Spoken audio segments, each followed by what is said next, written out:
On this short tutorial, I'm gonna show you how to get the Instagram 60 seconds story update. If you wanna fix this problem, this video is gonna help you a lot.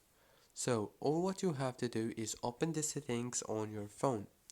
After you open the settings, now you have to open the apps manager page.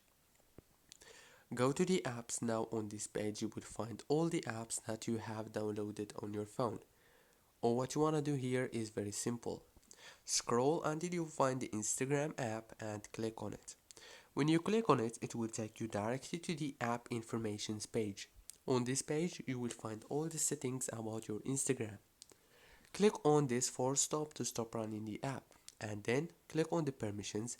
Make sure to enable all the permissions. Go back, click on data usage. Make sure to enable all the network access. Now you have to open the Play Store or the App Store, search for Instagram and click on this update option to update your Instagram, because this problem is coming from the update. If you don't have the latest version, you will not get this story feature. Don't forget to like, subscribe.